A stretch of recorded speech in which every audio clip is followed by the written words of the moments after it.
Hello everyone. Today we're going to talk about change in the brain, and I absolutely love this topic because I think that most of you join this group because you want some sort of change. So whether that change be with your eating or with exercise or how you deal with stress or how you talk to your partner or your children, how you react at life situations, whatever it is, you join this group because you're looking for a little more happiness, or you're searching for how to be happier, and that obviously is going to require some change. So what does that mean? How do you change? How does your brain react to change? What's really interesting is that in the 1980s, up until the 1980s, it was believed to be that your brain doesn't change. That once things are in there, they're hardwired and it just won't change. The saying, you can't teach an old dog new tricks.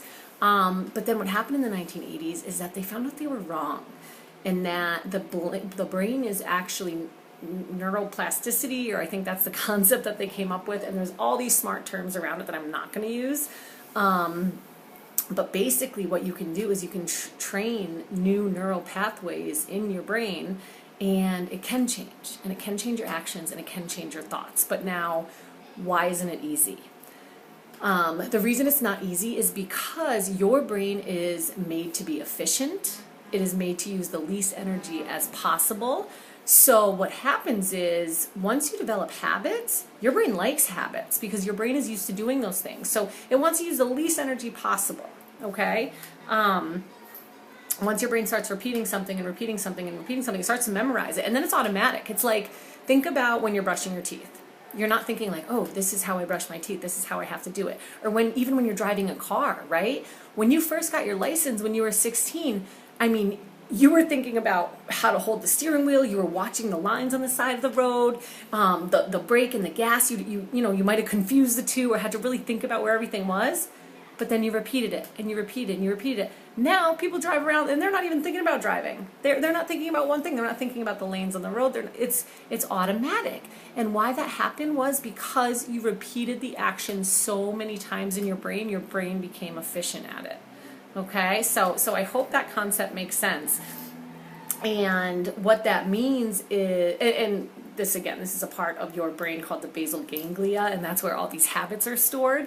But what does that mean? That means that some of our habits are great, right? Some of our habits are to wake up and, have gratitude. Maybe you do a gratitude list in the morning. That's an awesome habit to have. If you're not even thinking about that, you're just being thankful.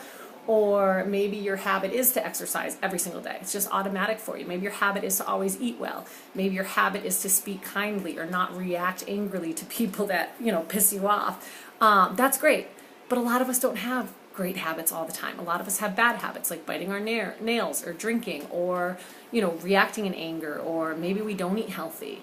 And so these are things we want to change, but how do we do it? Okay? How you do it is you have to notice the behaviors you want to change first. So first you have to become aware. What are these automatic habits? Do you come home and then at night you're bored, so you just emotionally eat, or you eat out of boredom? That's hardwired in your brain.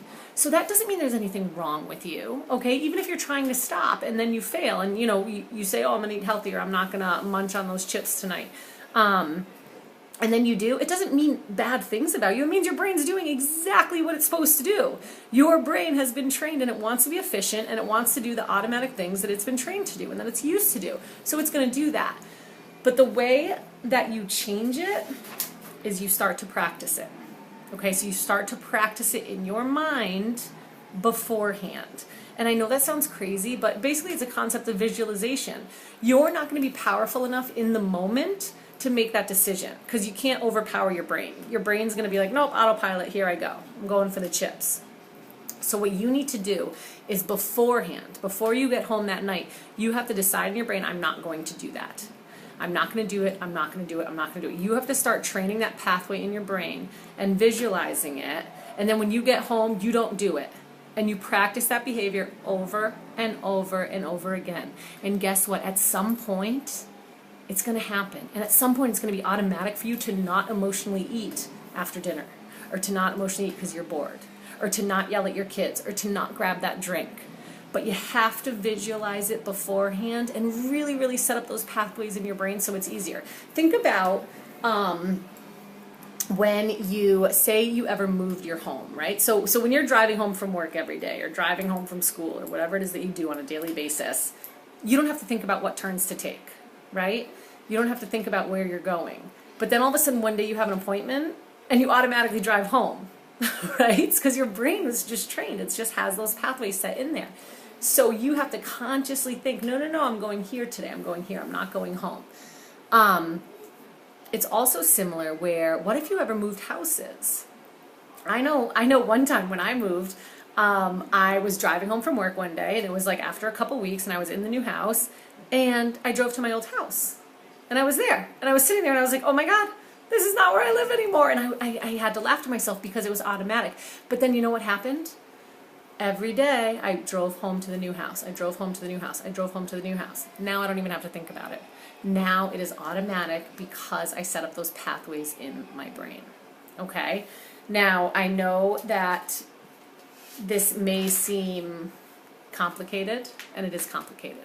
Okay, but it can happen. I am living proof of change in the brain when it comes to nutrition. I was horrendous nutritionally.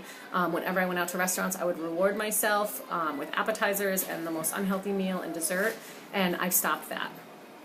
And it took me a while. I was conscious at first. I would like look around. I would be upset. Now I go and I'm excited to have the healthy meal. And it's mind-blowing. I still can't believe that I made that pathway in my brain. And it took me a long, long time, but I did it.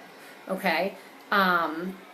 The other thing is, what really, really stinks is typically people give up the point right before they're about to make those new neural pathways. So it really, really gets hard at one point, and they've been practicing and practicing and practicing, and right before they're about to make that new change automatic in their mind, they stop and they give in and they go right back to the old patterns.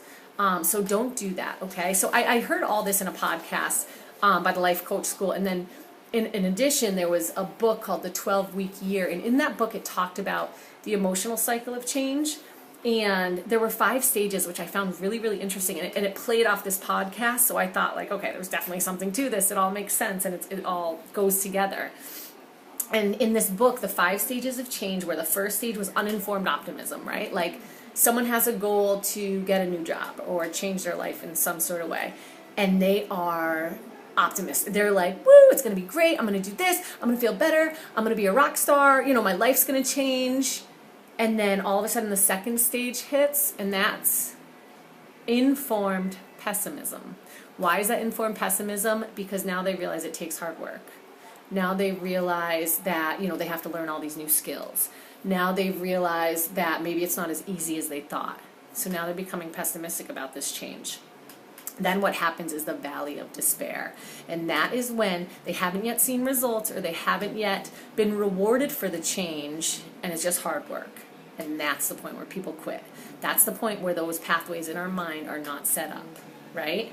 So they revert back to their old ways. They forget about their why. They forget about their desire for change, and their life stays the same. And that's sad to me, okay? Because what happens right after that is informed optimism. And informed optimism, they start seeing some success. They start enjoying life a little bit more. They start getting some of those rewards. And the 5th stage, success and fulfillment. They've made the change, they've hardwired their brains, and now they are living life with that great change that they wanted, with the new job. They're automatic exercisers. It's just a part of their life. They're better nutritionally, they're more patient, they're happier, okay? So change can happen, but it takes work. And you guys, it's worth the work. I swear it's worth the work. And you can change your brain with whatever you want to do, whatever it is. You have the power to change it. You just have to be patient enough and work at it enough to know that you're worth it and to know that it's worth it. Okay, so I hope this helps, and I can't wait to hear, you know, what is one area that you really want to change, that you're going to put in the work, practice the visualization beforehand, and start changing those pathways in your brain to make it automatic, to just make it a part of your life. It can and will happen, and I have faith in you guys.